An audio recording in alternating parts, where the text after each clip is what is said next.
Invito a salire sul palco il presidente Luciano Vescovi.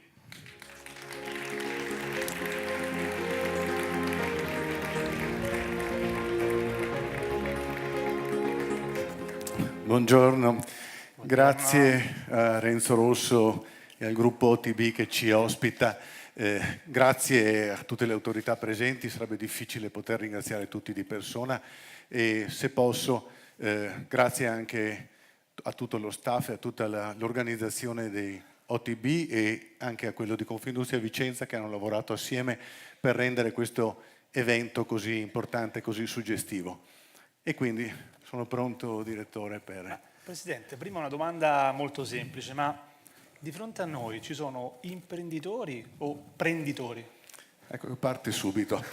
Allora, intanto, tanto perché tutti lo sappiate, ho chiesto al direttore a ruota libera, lui sa quali sono i temi. Allora, Io ho risposto questo a suo rischio è e un pericolo. tema delicato, nel senso che, come ha detto anche Renzo Rosso, l'orgoglio di fare gli imprenditori in questa terra è un orgoglio che poi travalica il mestiere specifico, si allarga alle famiglie, ai nostri collaboratori, che sono il vero tesoro delle nostre aziende, e a tutto il territorio e alle comunità di cui ci sentiamo partecipi. E anche per dare un segnale rispetto a alcune battute recenti, noi i soldi dello Stato non li vogliamo, sono soldi del diavolo, non li vogliamo.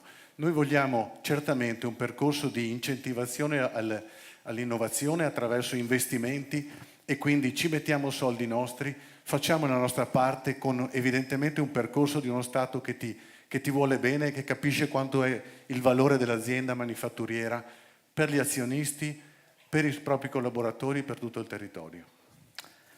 Il tema che è stato sollevato poco fa dal Presidente Rosso si intreccia naturalmente anche con il senso della giornata di oggi, perché parliamo delle due rivoluzioni, ma parliamo anche del cambiamento. Il cambiamento non è soltanto quello che sta vivendo il mondo, ma è anche quello che sta vivendo l'Italia, che ha un governo che ha scelto di chiamarsi proprio così, il governo del cambiamento. Il Presidente Rosso parlava di un deficit di esperienza in questa fase politica. Lei pensa che sia questo il problema, se c'è un problema, o c'è un deficit di competenza? No, direi che anzitutto non voglio fare distinzioni, cerco di essere didascalico nei limiti di quello che ci riuscirò.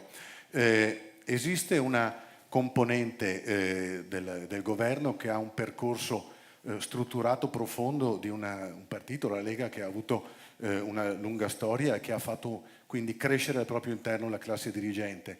Esiste un'altra componente appena nata, nuova, che evidentemente deve avere il tempo di crescere. Questo tema però, se posso, introduce un tema fondamentale che è quello della competenza di chi poi deve andare a governare il Paese e deve accedere al Parlamento.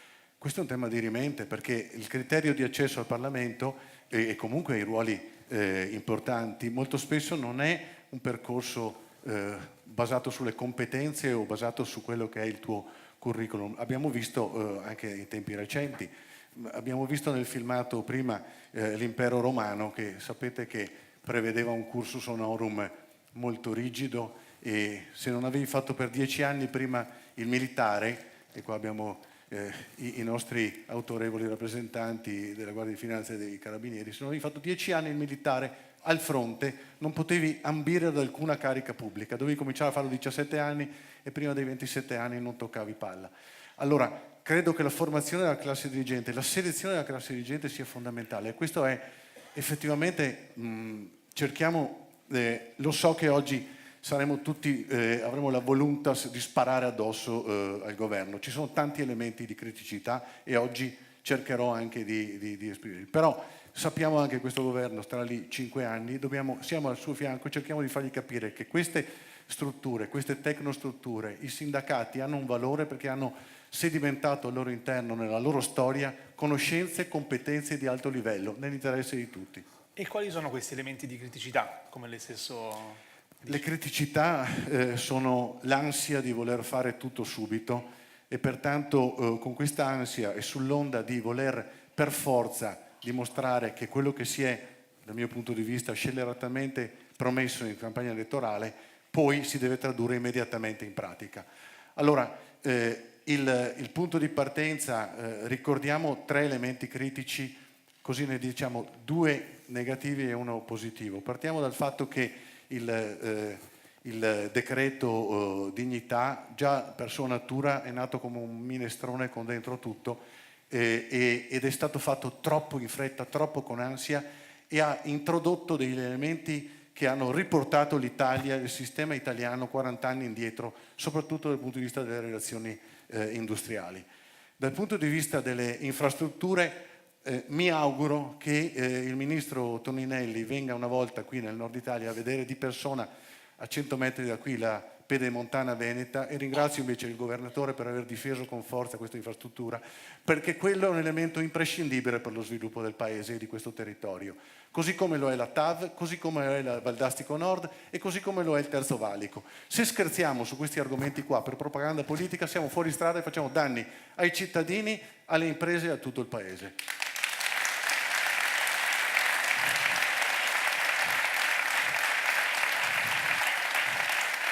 Grazie. Non voglio però evitare di dire anche un aspetto positivo e lo riconosco al ministro Di Maio, di cui potrei dire 100 cose che secondo me ha sbagliato, ma quella l'ha fatta giusta, l'Ilva. Io guardate avevo quasi scommesso che l'Ilva venisse chiusa perché tutto faceva pensare a questo. Gli devo riconoscere che quella è una grande infrastruttura per il sistema manifatturiero italiano, perché l'Italia produce principalmente metallurgia e meccanica per il 40%. Quindi l'Italia è un paese che trasforma pezzi di ferro. Avere una grande infrastruttura tecnologica avanzata in cui un grande gruppo vince una gara e investe 2 miliardi per il rinnovo e 2 miliardi per le bonifiche ambientali e mantiene, e ringrazio anche i sindacati in questo caso, 11.000, 12.000, non ricordo, posti di lavoro veri e non posti di lavoro finti, beh, questo lo ritengo un elemento in cui so che evidentemente è costato al Ministro, però in questo ha dimostrato apprezzo quello che ha fatto e tutti noi apprezziamo. Lei parlando di Pedemontana, di infrastrutture, di TAV e anche di decreto dignità, ha affrontato anche il tema della certezza delle regole, del rispetto dei contratti, non soltanto quello di governo, ma dei contratti in essere. Lei pensa che sia questa una delle ragioni che genera un po' di incertezza? Perché anche da ogni punto di vista ci sono dei segnali di incertezza che si registrano ogni giorno, quando si osserva la borsa, quando si osservano i rendimenti dei titoli di Stato. Che cosa andrebbe fatto, secondo lei, per evitare di continuare ad alimentare questa bolla di incertezza? Allora, partiamo dall'incertezza che è il nemico numero 1 dell'impresa industriale, che deve avere una visione necessariamente di lungo periodo, medio-lungo periodo, per fare gli investimenti. Veniamo da 2 trimestri 2018 eccellenti in questo territorio, nella provincia di Vicenza, ma anche in tutto il nord-est, e veniamo da un 2017 eccellente sull'onda di un rinnovo profondo del sistema manifatturiero che ha investito molto, che è diventato molto competitivo nei mercati internazionali e la prova sono l'incremento del 5% dell'export verso la UE, più 7% verso i paesi extra UE di questa nostra provincia. Però in questo momento abbiamo fatto un'indagine proprio al Confindustria Vicenza in questi giorni tra tutti gli imprenditori, è stata pubblicata di recente, in cui dice che è cambiato, uso il termine anglofono, il sentiment del paese e degli imprenditori del paese che è produttivo. Perché è cambiato? È cambiato perché gli scenari che ci dicono tutti i centri studi dicono che comunque lo slancio mondiale ha ancora un anno e mezzo di abbrivio, ma soprattutto perché nel nostro paese abbiamo constatato nei fatti che il Ministro dell'Industria ha un atteggiamento che non è certo favorevole all'industria e questo ci preoccupa molto, è una questione di atteggiamento, è una questione di postura, di volontà di capire che questo tipo di struttura industriale ha bisogno di vicinanza, di sostegno da parte delle istituzioni perché non lavora solo per se stessa ma lavora, continuiamo a dirlo, per tutto il sistema Italia. Allora, l'aspetto psicologico è assolutamente fondamentale. Se noi capiamo, se il sistema industriale e imprenditoriale italiano capisce di avere dei governanti al suo fianco che lo supportano, che gli vogliono bene, che lo difendono in Europa, che lo difende nel mondo, allora tu ti senti in grado, hai voglia, investi milioni e milioni di euro con un ritorno che non sarà domani mattina, ma che sarà tra 3 anni, tra 5 anni. Se invece la tua percezione è che tu sei uno sfruttatore, un prenditore o uno che è contrapposto ai propri collaboratori, e ripeto, è un modello vecchio di 40 anni che non esiste più in questo nostro contesto, allora cambi atteggiamento e dici: ma allora devo frenare? Ma allora è meglio quei 5 milioni di euro, no, è meglio investirli in finanza, magari in titoli esteri? E questo è il punto fondamentale. Ma se lei dovesse in qualche modo capire qual è il principale problema, perché noi quando parliamo di incertezza spesso anche noi giornalisti tendiamo a utilizzare delle espressioni fredde come lo spread, i mercati, che poi sono fredde naturalmente per chi non è coinvolto direttamente da tutti questi fenomeni, ma se lei dovesse provare a spiegare in maniera ancora più concreta qual è un effetto dell'incertezza che si registra ogni giorno per chi fa la vita da imprenditore e come potrebbe essere curato con un vaccino, anche se non è una parola che va molto di moda, questo problema, cosa direbbe? Allora, parto da un tema che sembrerebbe non c'entrare niente, ma che c'entra. E quindi il famoso reddito di cittadinanza, diffuso in Europa. Quello strumento, cito l'Austria, visto che ho una parte dei miei affetti che mi portano a essere sempre in Austria, esistono questi strumenti da tempo e danno una garanzia certa alle famiglie, perché è più alto, 900 euro, 1200 se sei una coppia, con i figli arrivi anche a 1.800-2.000 euro al mese, ed è automatico. Nel momento in cui perdi lavoro entri in questo meccanismo di protezione statale. Però il lavoro è estremamente flessibile. Allora, poiché l'Italia è ingabbiata e purtroppo il decreto dignità ha ingabbiato tremendamente e ci ha fatto tornare all'articolo 18, in un meccanismo in cui non c'è alcuna flessibilità sotto questo punto di vista, ecco che ancora una volta l'imprenditore è sempre timoroso nell'assumere, nell'allargare, nell'investire. Lo scopo principale di queste imprese, dei 1000 che sono presenti qua, è di assumere giovani, formarli e tenerli per tutta la vita. Tutti quelli che sono qui dentro hanno come obiettivo quello di legare i propri collaboratori per sempre. Ma viviamo in un mercato che è schizofrenico, che cambia improvvisamente o che può essere perturbato da qualunque evento che è extra Italia, che non conta un tubo nel mondo. Pertanto il tema della flessibilità che noi difendiamo con forza è una difesa dei giovani, dell'occupazione, della volontà di tutte queste persone di crescere e di sviluppare assieme ai propri collaboratori. E ritorniamo sempre indietro a quel punto, cioè l'impresa manifatturiera che crea valore in Italia, che è al punto numero 1 nell'export, esportiamo 450 miliardi, abbiamo un surplus di 56 miliardi all'anno.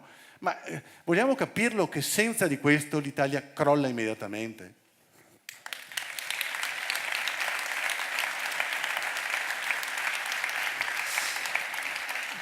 A proposito di rivoluzioni, noi in questo momento in Italia stiamo vivendo due rivoluzioni diverse dal punto di vista politico ed economico. C'è una rivoluzione globale che riguarda un nuovo impatto che hanno le politiche internazionali sul commercio e poi c'è un tema italiano. Abbiamo visto negli ultimi mesi che la sommatoria di questi due elementi, Italia e mondo, ha prodotto in qualche modo un impatto negativo su molti indicatori importanti. Pensiamo alla crescita, pensiamo anche alla produzione industriale, pensiamo anche a una certa fase di esportazioni che sono più in difficoltà rispetto a qualche tempo fa. Io le chiedo, quanti dei problemi che oggi all'Italia vengono da questioni esterne, da fattori esterni e quanti da fattori invece interni? Quanto è il cambiamento che ha prodotto questo cambiamento? E proviamo anche a definire delle percentuali, se fosse possibile. La percentuale è difficile. Allora, facciamo un ragionamento partendo dalla rivoluzione tecnologica. La rivoluzione tecnologica è un dato di fatto ed è un bene per il mondo, perché grazie alla tecnologia, grazie all'innovazione, alla ricerca, che avremo sistemi di trasporto più efficienti, la TAV, avremo sistemi di valorizzazione dei rifiuti e quindi i termovalorizzatori, avremo la conservazione di questo territorio che prima diceva Renzo Rosso come valore imprescindibile. E questo attraverso la tecnologia, la conoscenza, le conoscenze e le competenze noi andremo a difendere questo pianeta. Chi è contro lo sviluppo può tranquillamente domani mattina dire sono contro lo sviluppo, però amico mio, quando hai un problema di un dente, vai dal maniscalco, te lo fai togliere con la pinza senza anestesia, puoi non lamentarti se non c'è la ricerca e non c'è la sintesi chimica e non c'è l'industria e la tecnologia. Il mondo però è la tecnologia, lo sviluppo, cambia radicalmente gli assetti e gli equilibri. Pertanto il timore di perdere i posti di lavoro è un fatto. Certo che si perdono posti di lavoro, chiamiamoli generici ecco, è arrivato il Presidente Boccia e lo ringrazio. Ha avuto un ritardo dell'aereo.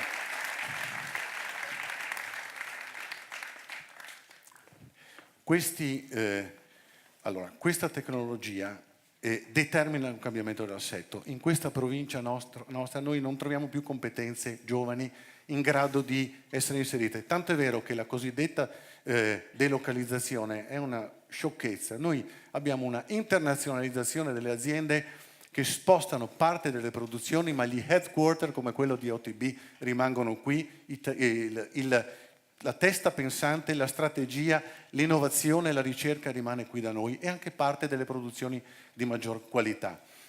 Però anche l'altro aspetto della globalizzazione è quello che accennava ancora in introduzione Renzo Rosso, è il tema che tu devi comportarti correttamente, perché internet, il mercato globale, il consumatore globale è trasparente, vuole trasparenza e se tu non sei corretto, se tu sfrutti la manodopera all'estero o nel tuo paese, viene penalizzato prima di tutto dal mercato che non dalle leggi vigenti, che vanno sempre comunque rispettate. L'altro aspetto, venendo al tema del cambiamento, che è il nostro tema, quello dell'immigrazione, un tema forte, violento per certi versi, credo che anche qui richieda un progetto paese e un progetto europeo.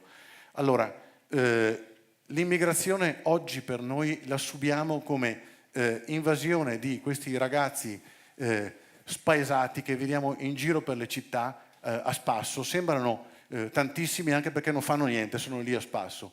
Dov'è il problema?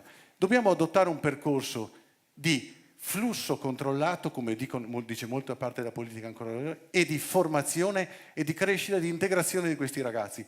Però attenzione a un punto fondamentale. Vedo qui il Vescovo, vedo qui molti di noi, eccetera. Noi veniamo da una tradizione cristiana, io sono credente, ma si può essere anche laici, non c'entra niente, da radici forti su valori universali. E questi valori universali partono anche e presuppongono il rispetto delle donne, avere rispetto per le persone, il rispetto dei diritti umani. Allora, chi viene qua deve sposare la nostra Costituzione, imparare la nostra lingua immediatamente, fare un percorso formativo, essere inseriti nei nostri sistemi produttivi, diventare elemento che sopperisce alla mancanza di nascite in Italia, che porterà il Paese nel 2050 a avere 10 milioni di abitanti in meno e 65 e la media di età di 65 anni. Questo è il tema. Allora, dobbiamo capire che questo cambiamento straordinario richiede un progetto paese che manca in questo momento in Italia. Manca un progetto paese, scusi se divago rispetto anche alla sua domanda, ma manca anche un progetto industriale per questo paese.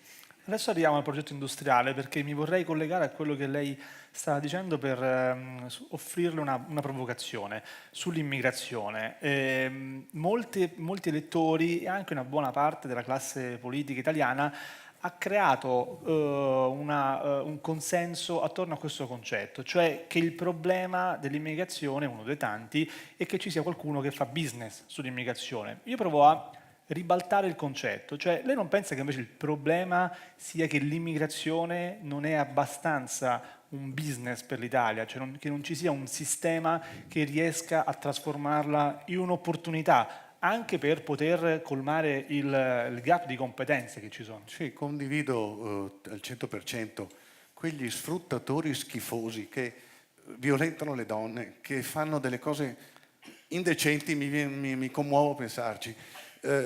Ma come facciamo a supportare quella gente lì perché non abbiamo fatto un progetto serio di immigrazione controllata? In parte, adesso non voglio sempre fare gli esempi dell'estero, perché l'estero ha tanti altri difetti che l'Italia non ha, ma la Germania assorbe i siriani, un popolo che, guardate, non so chi è stato in Siria, io sono stato nel 2008, ma gente uguale a noi. All'epoca era un paese anche moderato, c'erano poche donne costrette a velarsi, non c'era nessuno a Damasco velato. Le poliziotte avevano i capelli lunghi fin qua. Allora, ipotizziamo un percorso di immigrazione controllata, facciamoli venire con gli aerei i giovani che hanno voglia di lavorare. Molto spesso sono gente che ha anche più voglia di lavorare di noi. Allora, rendiamo questo mondo un mondo che è un tutt'uno, perché è un tutt'uno il mondo. Pensare di fare le barriere non serve a niente, le barriere servono solo a tappare in maniera, come si può dire, temporanea un flusso, ma il mondo, la demografia non la fermi con i muri. Devi avere un progetto paese, devi avere un progetto di sistema industriale, devi crescere e far crescere l'industria italiana per dare spazio anche non solo ai giovani ma anche a queste persone.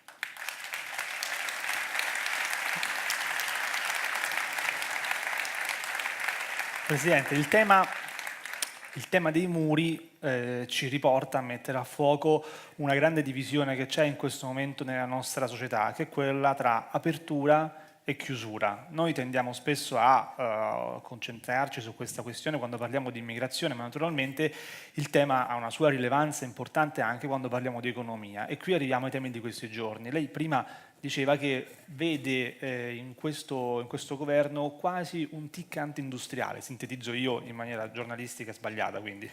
Ma secondo lei che cosa andrebbe fatto per poter portare avanti una politica industriale ambiziosa e non ed evitare che ci siano dei tic che possano far pensare che c'è un pregiudizio nei confronti di chi si occupa di fare impresa? Allora, lo ripeto, è l'atteggiamento, le parole, il comportamento, la stessa postura. Quindi dare la sensazione che il sistema industriale è un valore per l'Italia. Pertanto quello cambia l'atteggiamento. L'atteggiamento, guardate che è l'aspetto psicologico, è fondamentale. Dopodiché non possiamo dimenticarci che esiste un tema infrastrutturale. Cominciamo a dare, l'ho detto prima, dei segnali forti. Pertanto questo Ministro delle Infrastrutture, diamogli il tempo di capire che senza il quadruplicamento dei binari il traffico finisce in autostrada e si intasano le autostrade. È meglio? Non lo credo. Vogliamo la decrescita felice? Va bene, andiamo dal maniscalco a farci togliere i denti. Ma credo che, appunto, diamogli il tempo. Siamo a disposizione del governo. Siamo una tecnostruttura, parlo dell'Associazione Industriale di Vicenza, ma anche della Confindustria del Presidente Boccia, a disposizione per crescere insieme al governo. Dopodiché non è facile dare delle ricette. Il segnale del DEF, aspettiamo di vedere come sarà. Così come con il decreto di dignità ci è stato detto dovete aspettare di vedere cosa c'è scritto. Ma io sono pessimista, sa, perché 2.4 diventa 3.5, 3.8, 4. Quel che è. Nel senso che il passaggio in Parlamento non sarà un passaggio migliorativo, sarà peggiorativo, perché è logico, perché se tu tracci una linea è così. Dove sta la differenza? Tu puoi, lo dicono tutti, adesso dico una banalità, tu non puoi destinare tutti quei soldi a spesa corrente se non ce li hai. Lo puoi fare se tagli le spese, ma poiché il governo non ha dato segnale di tagliare le spese, e il primo taglio della spesa in Italia si fa con i famosi costi standard nella sanità. Guardo il governatore Zaia. Ma insomma, è possibile che in Lazio non possano pagare le cose, le siringhe come in Veneto? Ma io non riesco a capire questa cosa qua. Fatelo subito, ci vuole tanto. Cominciamo a dare un segnale. Allora, o finanzi col taglio di spese e non c'è traccia, o finanzi con le tasse, e per fortuna mi pare che non ci sia questa la volontà, oppure fai i debiti. I debiti li devi fare per fare investimenti. E questo vale per il governo, per le imprese e per le famiglie. È uguale per tutti, non cambia niente. Se tu fai i debiti per pagare assistenzialismo, tu stai facendo un errore madornale, ma poiché può essere che ci sbagliamo, purtroppo io sono contento che sia stata fatta questa manovra in questo modo. Sono contento. Perché? Perché, poiché Vogliamo metterci alla prova? Mettiamoci alla prova subito, perché è inutile che la trasciniamo per 5 anni facendo 3 volte peggio. È meglio affrontarlo subito il problema. I mercati, cioè, la gente che c'è qua fuori, sono i risparmiatori che mettono da parte i 10.000 euro all'anno e che li danno al proprio promotore finanziario che li aiuta a investire in maniera migliore e che li mette poi dove c'è certezza di avere indietro i soldi. Questo è il punto. Ultime 2 o forse 3 domande, ma se in questo momento al posto mio ci fosse Luigi Di Maio e lei dovesse intervistarlo, che domanda gli farebbe? Lei avrebbe a disposizione una domanda. Come se la Perché è giocherebbe? andato a dire sul balcone ce l'abbiamo fatta. Ha fatto una stupidaggine d'immagine. Perché intanto i balconi, facciamo una battuta finale, portano anche sfiga, ma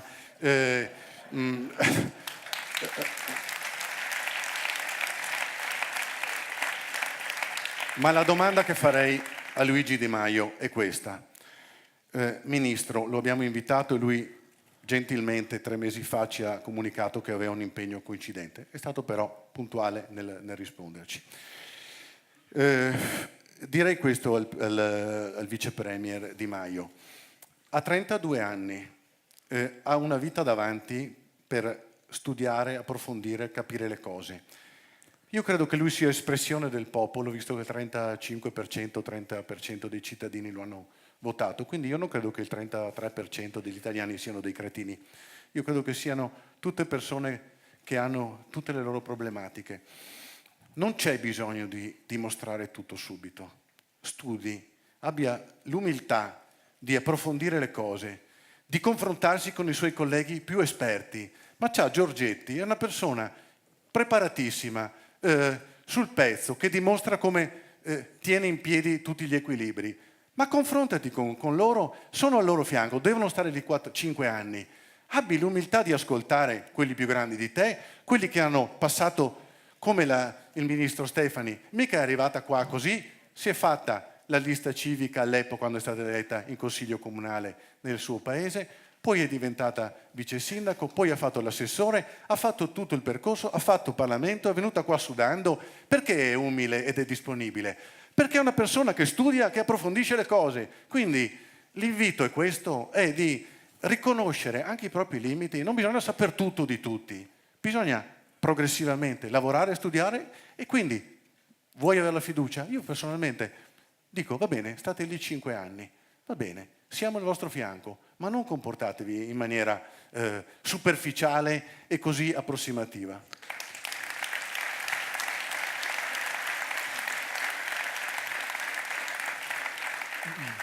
E se improvvisamente su questo palco si alzasse Di Maio e entrasse Salvini, che cosa gli chiederebbe? Ma guardi, io Salvini, Perché Salvini è non un ha... politico navigato, penso sia un uomo intelligentissimo, non so se si può dire se è politically correct, non mi interessa un tubo, lo dico lo stesso. Per me Salvini è un attore straordinario. Salvini è un uomo che sa benissimo quello che fa il suo mestiere di raccogliere i voti. Penso che anche lui sia molto più moderato di quello che appare. Lo invito anche, in questo senso, ad abbassare i toni nell'interesse del Paese. Io penso che alcune cose che dice, molte siano condivisibili, ma c'è bisogno di, anche nel suo caso, meno enfasi. Avete vinto le elezioni? Bene. Avete i sondaggi al 30%? Bene. Governate l'Italia nell'interesse di tutti, senza voler per forza strafare e ogni giorno spararne una come Trump.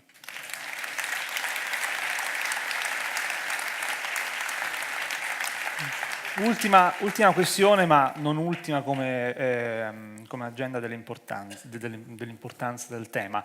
Ma come spiegherebbe lei il tema dell'autonomia a chi non ha alcun interesse rispetto al tema dell'autonomia? Perché io ho l'impressione che questo sia un tema che creerà delle divisioni importanti anche all'interno del governo, però c'è anche, se mi consente, anche un tema di buona fede, nel senso che ci sono persone che non hanno idea dell'importanza del tema. Lei come proverebbe a istruirle? Il tema è molto complesso, ma per questa sala, vede, se lei intervista i 1000 presenti oggi, io penso che 999 sono andati a votare e hanno votato a favore dell'autonomia.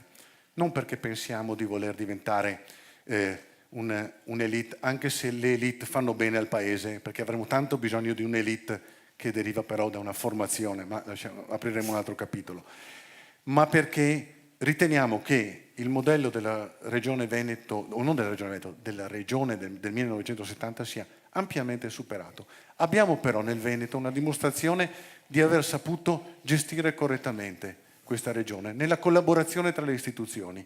Allora, io credo che i veneti vogliano rivendicare semplicemente, rispetto al Paese, la capacità di gestire correttamente, anche a livello territoriale, quelli che sono gli aspetti, i bilanci pubblici, le istituzioni, eccetera. Non c'è una voglia né di separatismo, eccetera. Io mi sento cittadino europeo prima ancora che italiano o veneto. Però è un tema che rischia di diventare molto divisivo e molto...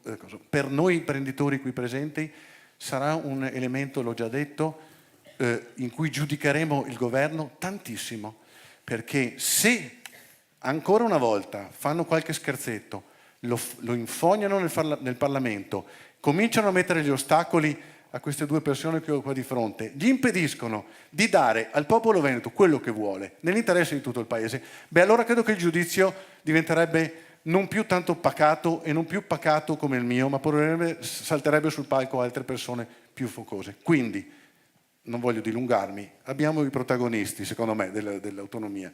Abbiamo il ministro Erika Stefani e il governatore Zaia. Ne approfitterei per chiedere a loro di venire qualche minuto a testa a darci il loro punto di vista sull'autonomia, sullo stato dell'arte oggi nel Veneto e in Italia, e quindi io mi fermo sul palco con loro perché poi avremo la premiazione delle aziende, quindi chiedo al ministro Erika e al governatore se possono venire qui con me. Grazie.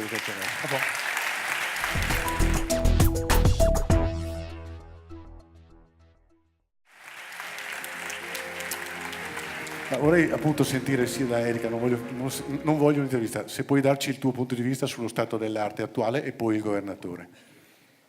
Ma io direi che visto che la richiesta di autonomia proviene dalle regioni, io farei il passaggio giusto, no? Cioè, abbiamo fatto la richiesta di autonomia, è partita dalla regione Veneto e poi io allora come governo posso rispondere sulla richiesta. Sì, non ci siamo messi d'accordo, che sia chiaro. No, abbiamo improvvisato. A dire la verità non sapevo neanche dove parlare, per cui... Però lo faccio volentieri e ringrazio per l'opportunità. Sono quasi 2,5 milioni di veneti che sono andati a votare. Intanto si è scritta una grande pagina di storia e di democrazia. Ancora una volta le rivoluzioni partono da questo territorio in maniera pacifica. Non è un'utopia, questo l'abbiamo dimostrato, non è un'eresia chiedere 23 materie, sono scritte in Costituzione, lo dico in un paese nel quale dal 1948 si sventola la Costituzione. Ogni volta c'è la lesa maestà della Costituzione. Beh, questa volta siamo noi dalla parte della ragione. La Costituzione dice che una regione può chiedere 23 materie. Noi chiediamo le 23 materie. È esattamente il patto che abbiamo fatto con i cittadini che sono andati a votare. Tu prima parlavi di reddito di cittadinanza. Ma se ci pensiamo un attimo, facciamo anche un'analisi sociologica, no? C'è una parte del paese che lo invoca questo reddito di cittadinanza. A parità di condizioni economiche e di estrazione sociale, il paese comunque è diviso a metà, no? C'è una parte del paese che lo invoca. Allora la verità è che l'autonomia ci dice che ci vuole più Stato dove ci vuole più Stato e meno Stato dove ce ne vuole di meno. Non conosco un Veneto che gradirebbe di avere la gestione ministeriale della sua sanità. Penso che se facessimo un referendum per questo avremmo il 100% di veneti che dicono lasciate la regione, via Roma. E così accade per le infrastrutture, per cui noi pensiamo di essere pronti, siamo pronti come comunità e lo abbiamo dimostrato. Cari signori, non lo si dice mai alle assemblee degli industriali e alle assemblee delle imprese in generale, questa è l'unica regione in Italia, da quando ci siamo noi, dove non si pagano le tasse regionali, valgono circa 1.179 milioni di euro all'anno. Quando abbiamo iniziato, era il 2010, ci hanno detto ma cosa fate per la crisi? Lasciamo i soldi nelle tasche dei veneti. Questo è quello che abbiamo fatto. Siamo gli unici in Italia che fanno queste robe. Poi, per carità, di premi Nobel che la sanno lunga ce ne sono tanti, no? Che hanno tante soluzioni. Però la verità è che quando sei nella plancia di comando, Renzo, e grazie a Renzo Rosso, quando sei nella plancia di comando tu vedi che sono tutti negli spalti e decidono come dovrebbe andare la partita, ma il Vicenza vince con quello che è a bordo campo, no? Ovvio. Io penso che ci siamo. Guarda, c'è un dato, non voglio fare un comizio, però una roba la voglio dire, se mi permetti, sentivo anche Cerasa che saluto. C'è un dato che non dico che è inquietante, ma è uno spaccato sociale di questo paese. L'80% dei cittadini italiani, lo dico ai giornalisti, non è una colpa, paga l'equivalente di 7.000 euro di tasse pro capite all'anno. Allora forse dobbiamo chiederci se il sistema funziona o non funziona in virtù di un altro aspetto. Prima Renzo lo diceva, no? Siamo noi quelli che mantengono, faccio sintesi, l'Italia, ed è vero. Allora, se tu paghi 7.000 euro di tasse all'anno, vuol dire che se io dovessi farti un'assicurazione per avere una sanità degna di questo nome come quella veneta, non ti bastano per pagare il premio assicurativo. Quindi comunque è vero che il sistema sta implodendo.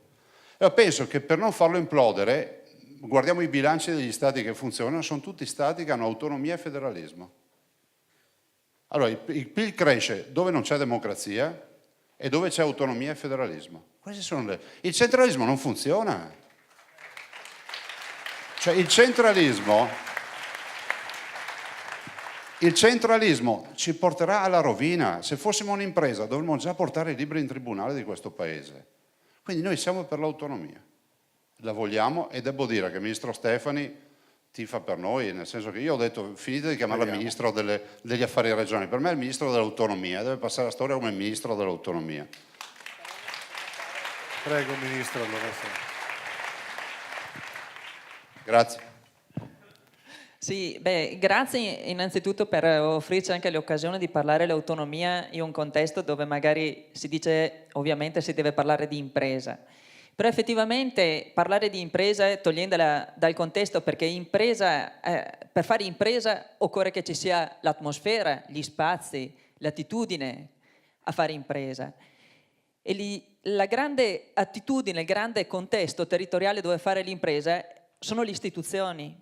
Perché se tu ti trovi in un contesto dove vi è una malgovernance, una difficoltà di gestione delle risorse pubbliche, dove la burocrazia è appesantita e lentissima, l'impresa fa fatica. Gli imprenditori hanno la grandissima dote che è quella dell'inventiva, anche della fantasia, anche della capacità veramente di anticipare, perché anticipa il diritto, la politica, la tecnologia.